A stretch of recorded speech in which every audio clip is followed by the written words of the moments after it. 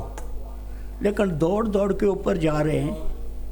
میں بھی جاتا تھا اوپر، لیکن سب سے پہلے جہاں سرکار نے خطبہ دیا وہاں باقاعدہ جو ساتھی تھے ان کو ساتھ ملا کے دعا کرنے کے بعد پھر اوپر جا کے، تو اب تو میں نہیں نہ جا سکتا، بڑا مشکل ہو گیا ہے. جبل نور بھی گیا ہوں، جبل سور بھی گیا ہوں، اب جا کے دیکھو تو پتہ چلے. سرکار دو عالم علیہ الصلاۃ والسلام جبل رحمت کے دامن میں ناقہ پہ سوار ہوئے. عصا مبارک آپ کے ہاتھ میں ہے، خطبہ دیتے ہیں. تمام تعریفیں اللہ کے لیے ہیں جس سے ہم مدد طلب کرتے ہیں، جس کے ہم محتاج ہیں،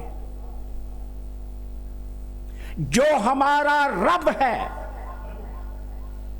جو ہمارا معبود ہے، جس کے آگے ہم سر بسجود ہوتے ہیں، جو ہمیں نوازنے والا ہے اور ہر طرح کے شر سے ہم اللہ کی پناہ چاہتے ہیں. چاہے وہ نفس کی شرارتیں ہوں، چاہے اعمال کی خرابیاں ہوں، اے اللہ ہر طرح کے شر سے اور ہر طرح کی خرابیوں سے ہم تیری پناہ چاہتے ہیں. سرکار خطبہ ارشاد فرما رہے ہیں. 1,00,000 کم و بیش 24,000 غلام موجود ہیں. فرمایا غور سے سنو اور گواہ ہو جاؤ کہ محمد عربی صلی اللہ علیہ وآلہ وسلم آج حق ادا کر رہے ہیں. غور سے سنو. خوش آمدید. اور بھی جو ہمارے علماء کرام آ رہے ہیں، مولانا فاضل نوجوان محمد عرفان چشتی صاحب، مولانا محمد عمران عالم قادری صاحب، یہ ہمارے ماشاءاللہ چیئرمین ہیں میلاد کمیٹی کے. میں ساتھ ساتھ تعارف بھی کرا رہا ہوں، مجھے کو تھوڑا اس سے سانس مل جاتی ہے. تو مجھے کمیٹی کا سرپرست اعلیٰ بنایا گیا ہے، مگر میرے سرپرست یہاں موجود ہیں. میرے سرپرست ہیں یہ سارے. میں میلاد کمیٹی کا سرپرست اعلیٰ ہوں اور میرے سرپرست یہ ہیں. اگر یہ مجھے نہ نوازے تو میری کیا حیثیت ہے؟ حضور نبی کریم صلی اللہ علیہ وآلہ وسلم آپ خلق خدا کو گواہ بناتے ہیں اور فرماتے ہیں غور سے سنو، ہو سکتا ہے کہ آئندہ سال محمد رسول اللہ صلی اللہ علیہ وسلم تم میں موجود نہ ہوں. حضور نے اشارہ بھی دے دیا. غور سے سنو، غور سے سنو. گواہ ہو جاؤ اے سننے والوں، اوروں تک پہنچانا. یہ میرا پیغام آئندہ نسلوں تک پہنچانا، تاکہ نسل در نسل میرا پیغام پہنچتا چلا جائے. آج میں سود کو اپنے پاؤں تلے ملیا میٹ کرتا ہوں، اور سب سے پہلا سود جو میرے چچا حضرت عباس کا ہے وہ میں چھوڑتا ہوں. آج میں قتل کو معاف کرتا ہوں. میرے چچا زاد بھائی عامر بن ربیعہ، ان کے قتل کو میں معاف کرتا ہوں. آج معافیاں ہی معافیاں ہیں. فرمایا میں سود کو آج اپنے پاؤں تلے روند رہا ہوں.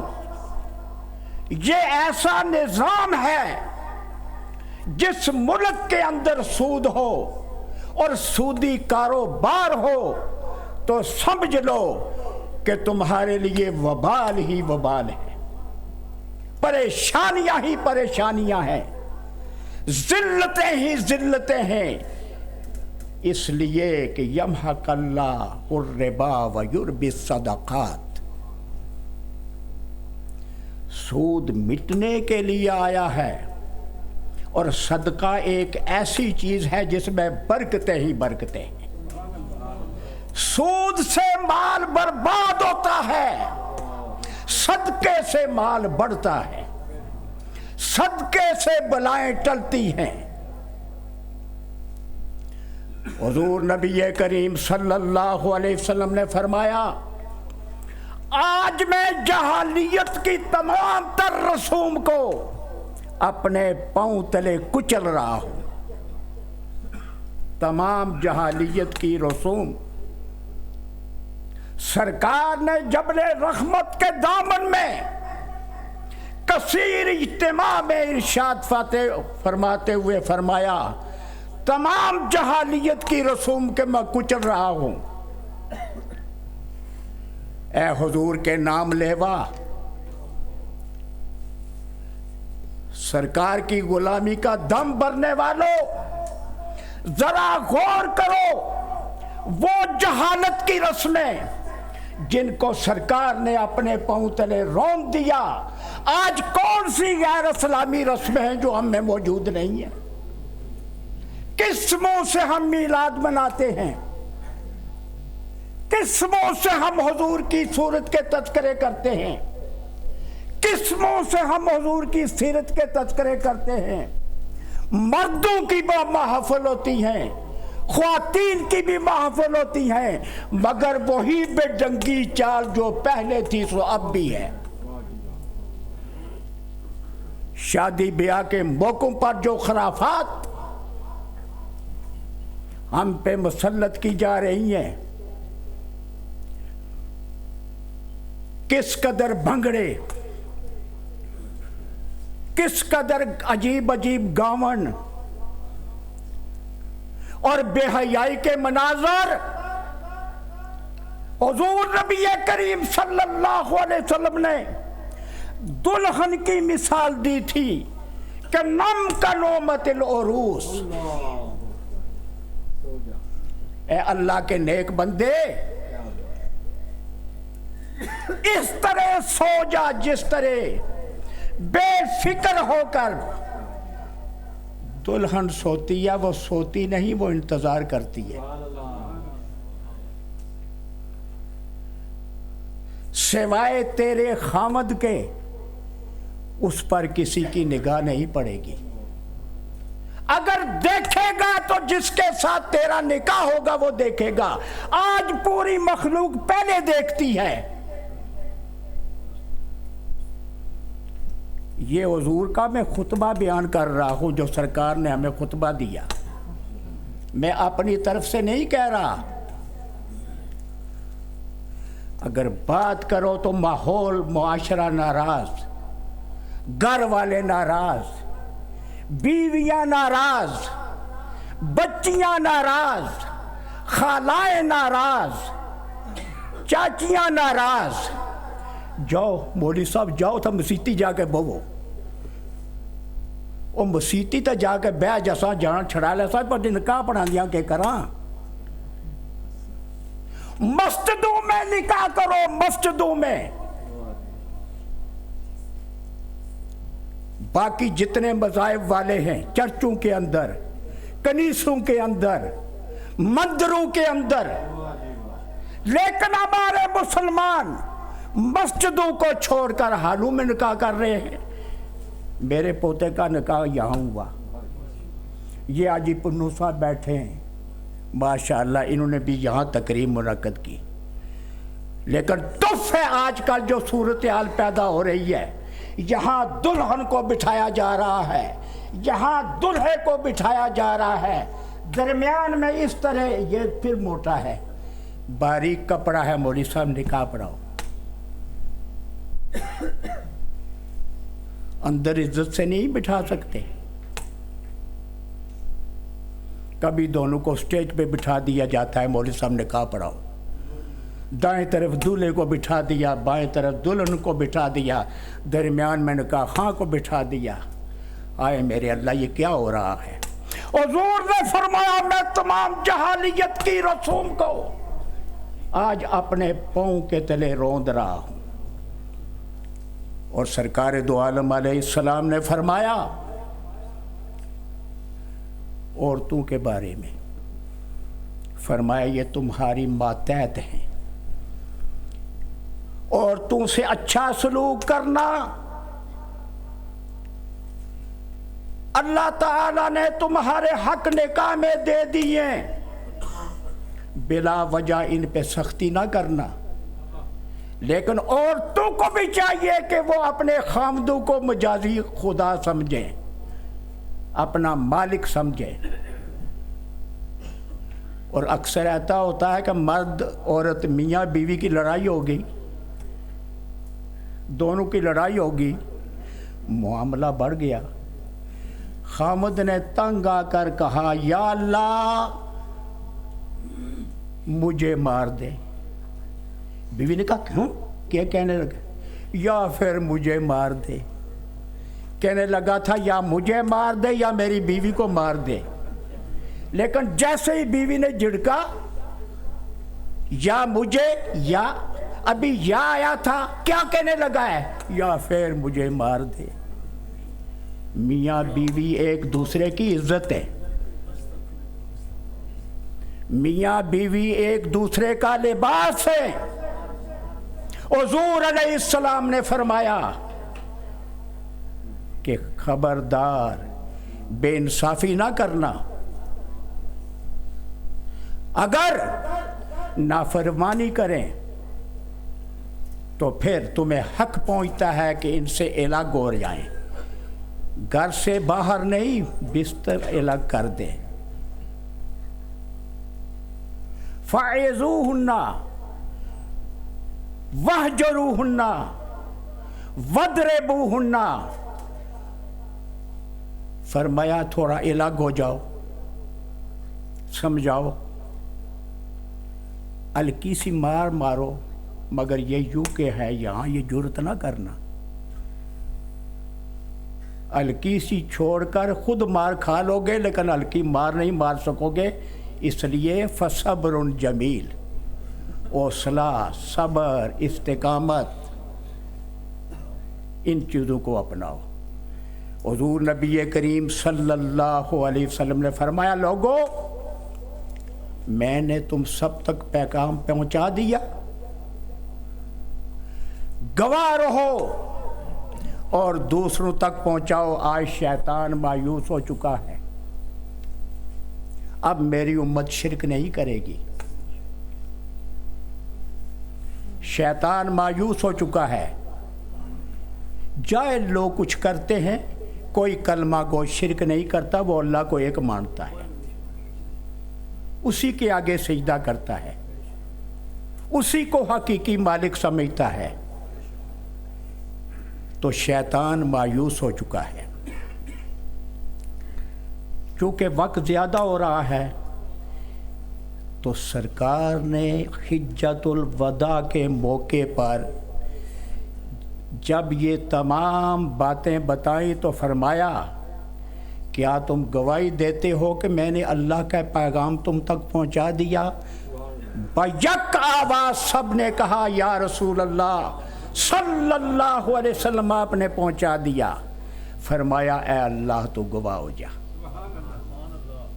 اے اللہ تو گواہ ہو جا, محمد الرسول اللہ صلی اللہ علیہ وسلم نے پیغام پہنچا دیا ہے. فوراً قرآن کریم کی آیت نازل ہوگی، الیوم اکملت لکم دینکم،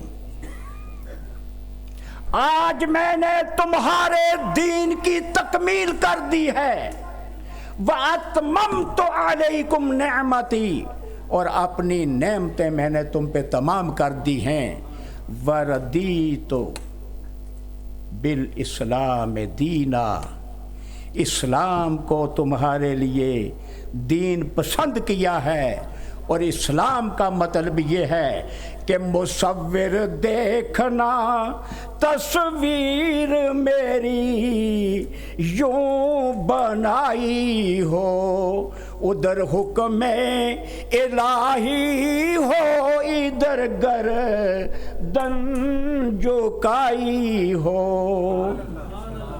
تو یہ ہے حجۃ الوداع کا خطبہ، جس کو اختصار کے ساتھ اس خاکسار نے بیان کیا ہے، اور سرکار نے فرمایا تھا گواہ ہو جاؤ شاید آئندہ سال میں نہ ہوں، تو گواہ ہو جاؤ کہ شاید میں بھی آئندہ سال نہ ہوں۔ اللہ تعالی ہمیں توفیق عطا فرمائے۔ وما علینا الا البلاغ۔